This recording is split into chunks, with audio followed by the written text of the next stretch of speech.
Wednesday on a hump day around 8:30. That's when we do At the Turn. And we are pleased to be joined for this special segment by Omar Uresti, legendary lifetime Longhorn, Austin Knight, also pro golfer Omar Uresti. I got to do the man justice there. And also Charlie Wilson, who is the general manager over at Callahans, CEO over at Callahans General Store. Thank you for joining us, Charlie. How you doing, brother?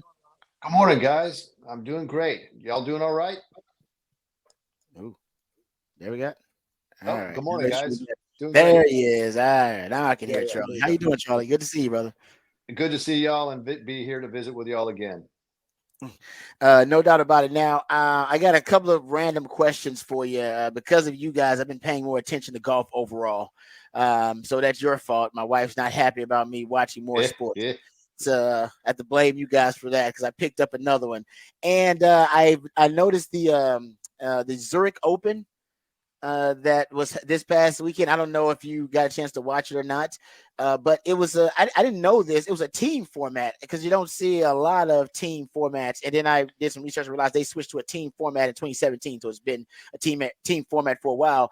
But Rory McIlroy and Shane Lowry were the team that won it, and they won it in a playoff over Chad Ramey and Matt and Martin Trainer. Ended up being a cool event. And then I saw all these videos from the event like they'll karaoke with some of the players and Rory singing karaoke. Yeah, don't stop believing. Then they got all these pictures with them with beers in hand, hanging out having a good time. They got matching uniforms. They got championship belts. I mean, it seems like it's kind of a very fun loving, good natured, lighthearted event. And it apparently they have a tough time getting the stars to play in this event. Even Rory Bubba Watson had to beg him essentially to play in the event, and he finally did. And now he loves it and he's winning it. Why aren't more people playing in this thing? And it's in Louisiana, right? If I'm not mistaken.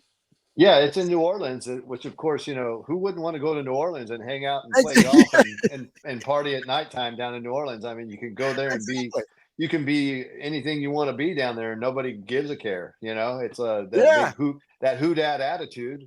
So I'm sure that appeals to a couple of Irishmen like Shane and Rory. Get to New Orleans and just see what happens. Play a little golf, end up winning a tournament.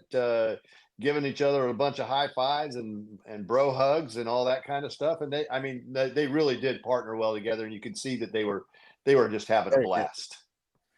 Yeah, it seemed like a really, really fun event. And I know more golf events are trying to, or at least they don't mind having that reputation now. I think that used to be something golf, right? Events want to stay away from having a reputation for having a lot of fun and partying and that kind of stuff, even though we know it's happening. Now it seems like that's embraced. That's more on the forefront. What is the Phoenix event that happens? Am I right about this? Which one is that? The the waste management event in Phoenix is a Oh, is a big party that just happens to be around a golf tournament.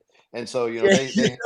they certainly have a big time, and you go to see some of the videos that are out there in social media related to Oh man. some of the patrons out there barely making it at the Waste Management Open. And they throw a lot of beer on the par 3 hole there. There's a lot of betting. There used to be caddy races, where the caddies and the Oh groups man. would race to the Yeah. green, and everybody would be in the stands would be betting on which caddy. It's a lot of fun, and there are ways for golf to be fun, and still kind of hold to the principles of golf with what it is, with being a respectful game, a honest game, Yeah. and that kind of thing. Uh, you know, Ironically, here in Austin, the Legends of Golf tournament that born the senior tour was a two-man partnership tournament that started here in 1978. So there's familiarity with that two-man format. The players really do like that format. Number one is Yeah. it's a break from the grind of putting everything on your own shoulders, and actually finding a buddy or someone that you play well with, or that you played in practice rounds with, and partnering up. So if you're able to kind of bring yourself to kind of fitting all of those things that what you want out of a golf tournament, two-man partnership tournaments are a lot of fun, whether at the amateur level or at the professional level. Well, it's very interesting. And Rory and Shane were the marquee partners in that tournament this last weekend. and they pulled it off. And so it's Yeah. good for golf when that stuff happens. Yeah, no, I mean, it caught my attention. Like I said, that's videos that went viral about them guys having a lot of fun. But you're right, when the stars show up, that's always a good thing. And speaking, that's crazy. I literally said when the stars show up, it's always a good thing. And then Omar Uristi, legendary lifetime Longhorn and pro golfer, boom, then he appears on the live stream. How you doing, Omar? That was perfect timing, brother. I don't know how you timed that out, but it was right on the money. Yeah, I'm doing good this morning. How you guys? Doing great. Hey, let me ask you, how's training going? How's training going for you? And what's the next event on the horizon for you? You know, I actually just got back. I tried to do the Monday qualifier for the Byron Nelson this week, just on a whim. Wasn't expecting much. Oh, Still working on some swing stuff, but got up there and the course was a little wet that we played, and the greens were not to my liking. So it was a rough day on the greens that day. I think I had three putts, shot one over. But it's coming around. The swing's getting a little bit better. Just constantly working on stuff as always. And then nice. next coming up is I have a South Texas PGA section event Monday and Tuesday down in Bernie at Cordillera Ranch. So going to be playing a little senior division down there. Other than that, just working on the game. Working on the game. I want to ask you this because I had people are listening to this segment, and the golf enthusiasts are now kind of bookmarking it, making sure they listen to you guys breaking down some golf. And when else are you going to get a pro golfer like Omar Uresti and his thoughts? And I want to ask you this because someone asked me, what tip would you give amateur golfer just trying to get better? Like, what's a tip you'd give a young golfer who's trying to obviously stay in the game as long as yourself? Give me Um, give guys some free wisdom out there right now about it. well, if they're trying to definitely to get better, and win tournaments and stuff, you definitely have to the first thing is find a good instructor that would complement you and help your game out. The other thing is spend more time probably on the short game than hitting range balls. Chipping and putting is huge. I mean, as a kid, spent a lot of time on the putting green, but as I got older, I spent less and less time, and it kind of shows in my game that putting was a little bit on the back burner compared to my golf swing and my chipping. Love that. That's good stuff. Yeah, thank you for that, I appreciate that. That's the words of wisdom. You were talking about the. I want to give both you guys thoughts about this. You were talking about the Byron Nelson, which is coming up. So the PGA Tour will be here in the great state of Texas. The men's PGA Tour will be here in the great state of Texas. We go look at it. Who is your favorite? Because Scotty Scheffler's not going to play in this event. He and his wife are expecting their first child. So I know a lot of guys are breathing a sigh of relief, like, all right, now we got a shot here in this thing. Who's your favorite in the Byron Nelson with Scotty Scheffler out of the picture? He seems to be the easy favorite anytime he's playing these days.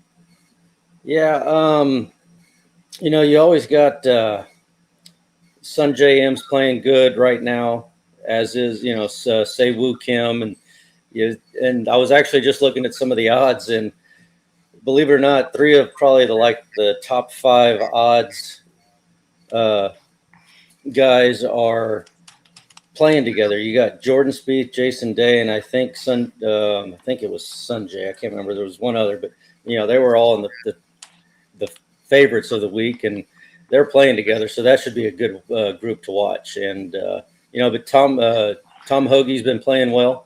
I like his game for this golf course. He hits it long enough. It's going to be a long one. So he's kind of one of my top guys right now, I would think. Charlie, what are your thoughts about the Byron Nelson Classic now that Scheffler won't be participating because they're expecting their first child? That opens up the field a little bit. Yeah, I think you're right, Rod. The field's probably breathing a big sigh of relief, saying to themselves, "Okay, this thing's wide open. Let's go get it."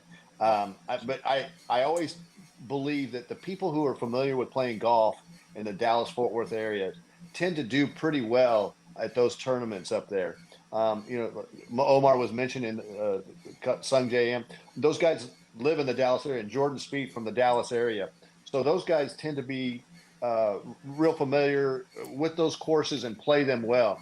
I would say this might be an opportunity for Spieth to slow things down a little bit for himself, smooth things out. And Jordan, I think, would be my favorite this week. And I think he's due.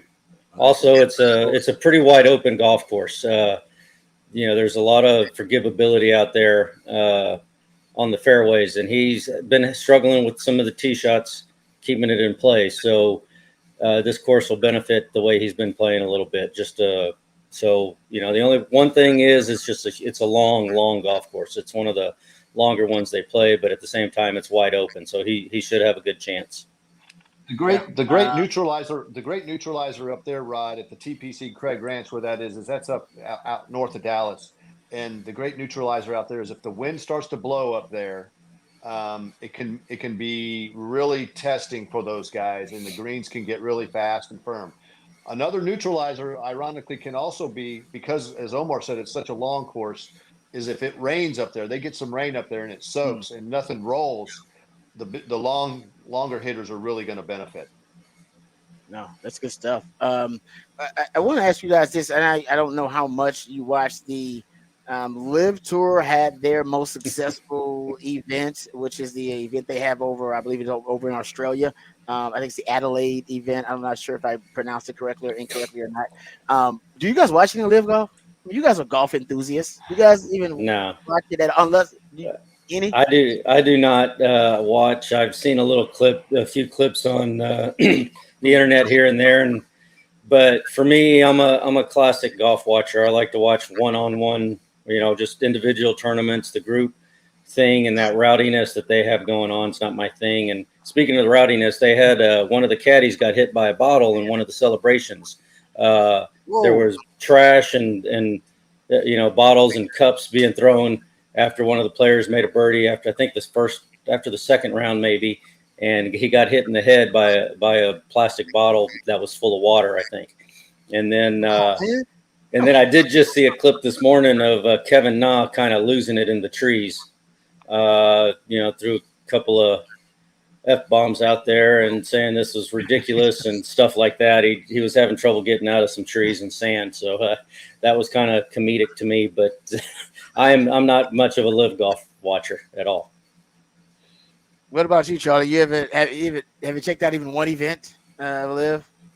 I watch a little bit of Live, but just if I happen to trip across it, and because I'm a golf fan, and it's like it's so different.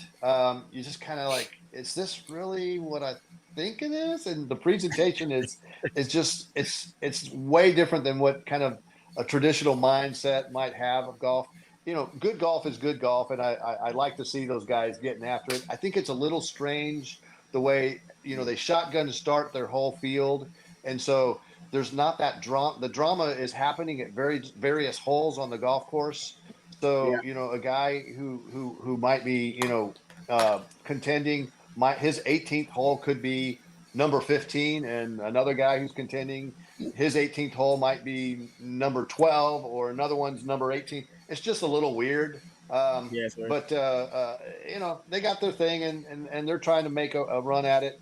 I did see where there's some serious discussion about expanding their events and tournaments to 72 holes, which kind of also messes with my head. I mean, come on, LIV is 54 in Roman numerals. What the heck are they going to do now? Are they going to change the brand of the tour? So they're trying their thing. It's money in the pocket. It's money in the pocket golf. So I don't think those guys are probably quite as internally they're competitive, but I just don't think they're probably the best product out there. I think it's still more competitive on the PGA Tour. Yeah, no doubt about it. I mean, you guys are golf, enthusiasts, hardcore golf fans, and if you guys aren't watching it, ain't not a lot of people watching it. Period. Because you guys are hard. Because I figure myself, I'm kind of a hardcore football fan, but I can't watch all the XFL, USFL, the Canadian Football League. Every now and then I'll look at it for like 5 or 10 minutes, and I'll go, nah, this just ain't really my thing. Patrick, are you watching the D League? Or are you watching? He is. I do, but I'm sick. So, well, what about the 3-on-3 league? I don't know. There you go. No, I don't watch a ton of that. There is basketball I don't watch. I'm not watching Lithuanian basketball. Don't worry. Yeah, sick mofo. All right, hey, Charlie, before you get out of here, could you let the fine folks know about Callahans General Store, because they got everything you need there.